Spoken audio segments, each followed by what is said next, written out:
This is our Read Aloud, The Chocolate Touch. We're going to be finishing the book today. So we're starting on chapter 11 and page 110. Mrs. Midas was much upset when Mr. Midas told her that John had Dr. Cranium's disease. He said it was chocolatitis, Mr. Midas explained, a worried frown on his face. But he's calling it Cranium's disease because it was his discovery. Dr. Cranium didn't do it, John said. It's magic. It all started after I ate that chocolate. I'm scared, he added. Mrs. Midas sat down and dabbed her eyes with the lace handkerchief. Now you know what the lace handkerchief is underneath the 11 on page 110. She was crying. Mr. Midas blew his nose, said he had to attend to something, and abruptly left the room. John had been so busy feeling sorry for himself that he had not realized how his mother and father would feel about his chocolate disease. Never mind, Mother, he said, putting his arm around her shoulders. It's all right. Really, nothing was all right, but he couldn't bear to see his mother's tears. He kissed her wet cheek with his mouth. His eyes were shut as his lips softly touched her, so he didn't see the change right away. Then his lips began to feel sticky. He opened his eyes. His mother had turned into a lifeless statue of chocolate. John ran wildly out of the house without thinking where he was going or what he was going to do. All he knew was that somehow he must get help. For the first time, in a long while, he forgot about himself altogether. Before, he'd been pretty selfish. When you're selfish, you're only thinking about yourself. Now he's not thinking about that, is he? He's thinking about his mother. Now he didn't care about anything but bringing his mother back to life. Without quite knowing how he got there, John found himself at the corner where he had bought the chocolate box. The lot was no longer an untidy rubbish dump. The neat red brick building with 2 show windows was exactly where it had been in the first place. But the display of candy he had previously seen in the windows was no longer there. In one window, John saw a chocolate trumpet, a chocolate pencil, and a silver dollar with a piece bitten out of it. In the other window, he saw a cafeteria tray littered with chocolate utensils and the remains of a chocolate lunch. Clearly, this place was the right one.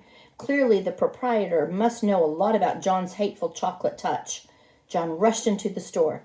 The proprietor was standing behind the counter, carefully polishing something small and round and flat and silver.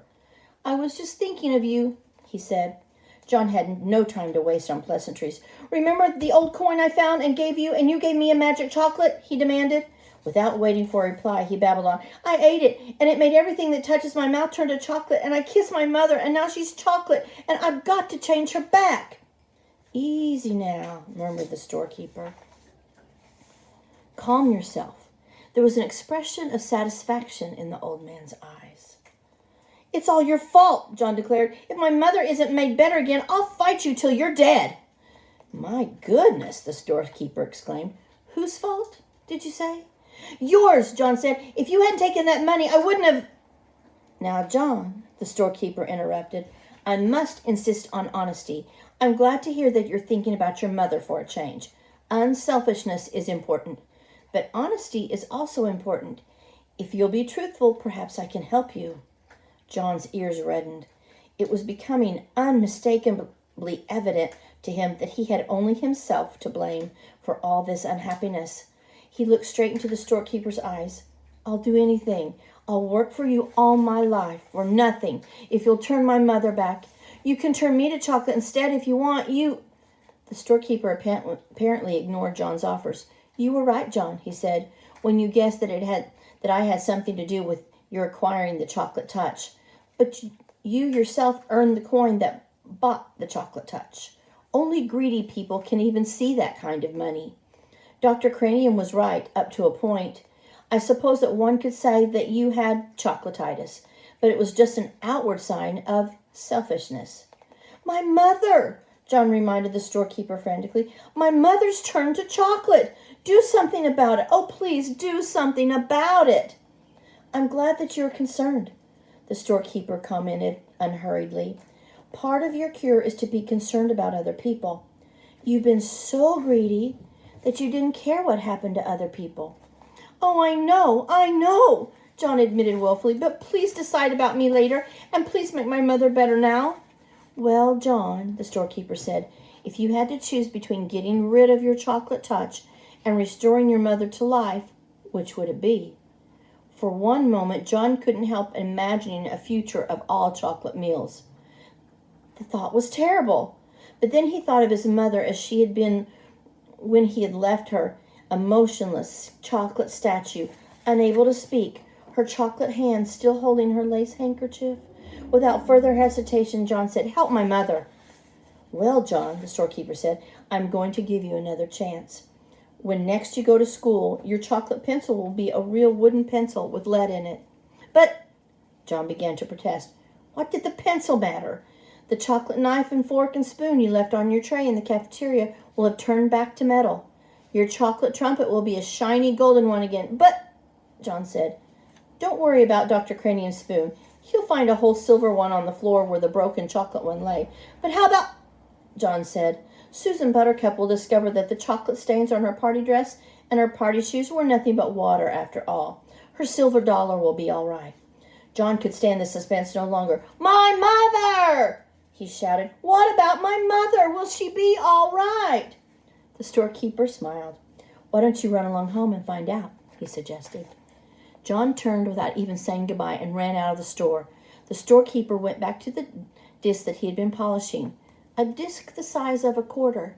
It had to be polished smooth, ready for a new set of initials in case the need for them should arise.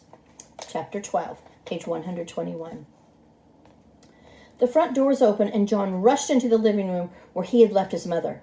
She was not there now, but on the chair was a small wet lace handkerchief. John ran into the dining room and onto the kitchen. As he came to the kitchen door, he heard the ring of silver against crockery. Then he saw a wonderful sight, his mother arranging the coffee things on a tray. He dashed into the kitchen and flung his arms around his mother's waist, sobbing and laughing with relief and joy.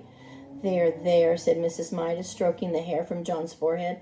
"You've had a very disturbing day, dear, but in a few minutes we're all going to have supper and everything will be fine again. Goodness, I do believe I need some coffee myself. I felt so strange just then in the other room. I really don't know what came over me." The door from the garden opened and Mr. Midas came in. "Before we settle down," Mrs. Midas said to John, "have a glass of good cold milk. You look so hot." So they didn't know what had happened to her.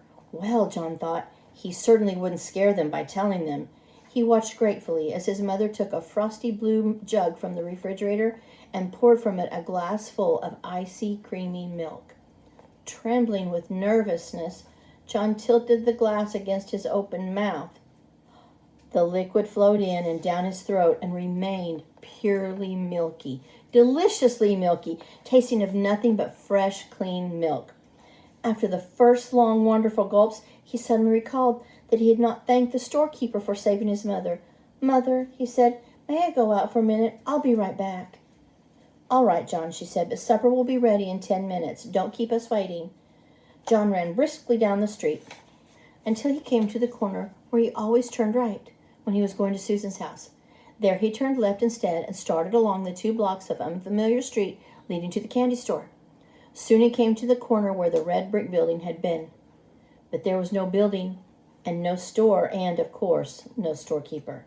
In the corner lot there was nothing to be seen but a heap of rusty tin cans and broken bottles surrounding a signboard with new lettering that said, "Sold." So, that's the end of our book. I hope you enjoyed it. Had a lot of good lessons, especially about not being selfish and thinking of others. Our last text-to-self reading log part is going to be this part. And we're still doing the chocolate touch.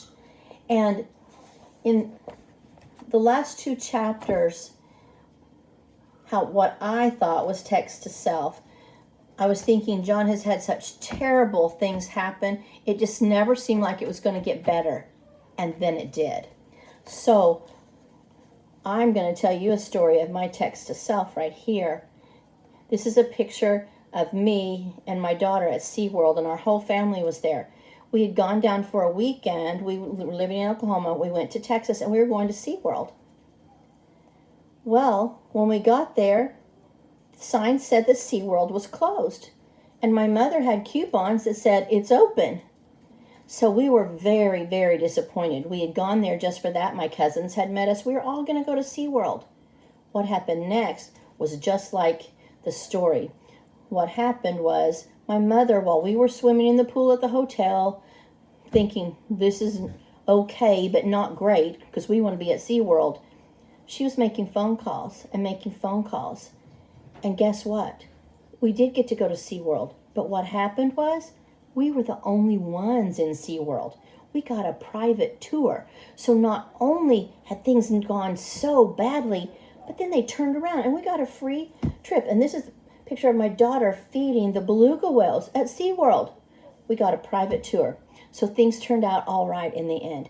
Think about a time when things seemed so bad, but then they turned around and they turned out okay. Oh, also, you need to be finishing up, if you haven't already, in your reading notebook.